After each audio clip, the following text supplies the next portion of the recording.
আমার মৃত্যুর পরে কখনোই কোনো সময় এফডিসিতে তোমরা নেবে না, কখনোই নেবে না। আর তাছাড়া কখনোই কোনো সময় আমি এফডিসিতে যাব না। যখন রাজ্জাক ভাই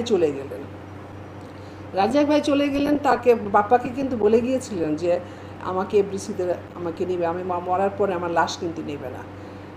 আপনারা হয়তো জানেন না, বাপ্পাকে জিজ্ঞেস করবেন। এটা ডাইরেক্টর অ্যাসোসিয়েশন থেকে বোধহয় উনি কিছু কথাতে উনি কষ্ট পেয়েছিলেন আর কি।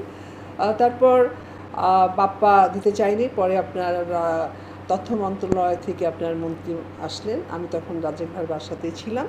তখন উনি রিকোয়েস্ট করলো বাপ্পাকে যে না, ওনার মতো শিল্পী যদি এফডিসিতে না হয় তাহলে মানে অসম্পূর্ণ থেকে যাবে। ওনাদের জন্যই তো বাংলা চলচ্চিত্র আজ এই পর্যায়ে এসছে, তাই না? তখন বাপ্পা রাজি হয়েছে আর কি।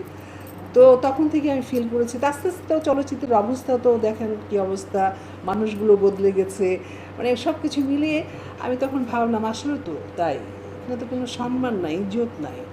আমার পরিবারকে অনেক আগে থেকে বলেছি যে আমার মৃত্যুর পরে কখনোই কোনো সময় এফডিসিতে তোমরা নেবে না, কখনোই নেবে না। কালকে যখন আমার ভাই ফোন করে যে এত কষ্ট পেয়েছে যে তুমি যখন থেকে চলচ্চিত্রে গেছো কখনো কিন্তু অসম্মানজনক কোনো কিছু হয়েছে বা শুনেছি এরকম কখনোই কিন্তু হয়নি ইনশাল্লাহ। মানে কী বলবো যে আমার চলচ্চিত্রে কিন্তু কোনো সময় কিন্তু আমার শিল্পীদের থেকে শুরু করে আমার টেকনিশিয়ান, ডাইরেক্টর, প্রডিউসার থেকে কখনোই আমি অসম্মানজনক কোনো কিছু পাইনি। হ্যাঁ, তাই বলছিল আর কি, তুমি কী দরকার ছিল আমাকে, দেখ তোকে বলতে পারবো না যে কিসের জন্য গেছি, অনুরোধে ঢেকে গেলতে হয়েছে আমাকে আর কি, তার জন্য এটা হলো আর কি। তাই জন্য আপনারাও গণমাধ্যমের লোক আছেন এখানে, তা আমি সত্যি সত্যি আমার একদম মনের অন্তরের কথা বলছি যে মৃত্যু তো হবেই, তাই না? এটাই স্বাভাবিক। তবে দেশ বিদেশে থাকি, আল্লাহর কাছে সবসময় কামনা করে আল্লাহ যেন আমার এই ঢাকাতেই, আমার এই বাংলাদেশেই যেন আমার মৃত্যু হয় আর কি, তাহলে আমার মা বাবার পাশে থাকতে পারবো। তো এই কামনা করি সবসময়।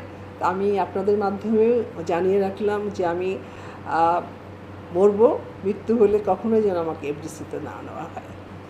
না না, কোনো আক্ষেপ কষ্ট না, এটা হলো আপনার শ্রদ্ধাবোধ। এখনকার সেই মানুষগুলো নাই, যে শিল্পীদেরকে শ্রদ্ধা করার মতো মানুষ নাই, যার জন্য বলছি আমি।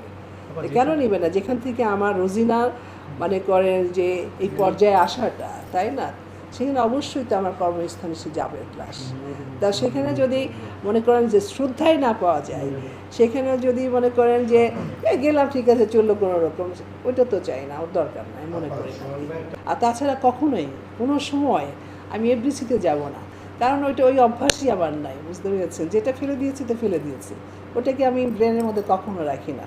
আর একটা কথা বলি যে আমার এইবার শিল্পী সমিতি চক্রান্ত করে যে আমাকে হারিয়েছে এই জন্য কিন্তু বলছি না, এটা আমার বেশ অনেক দিন থেকেই আমি বলেছি, অনেক বছর থেকে কিন্তু আমার ফ্যামিলিকে বলেছি আমি।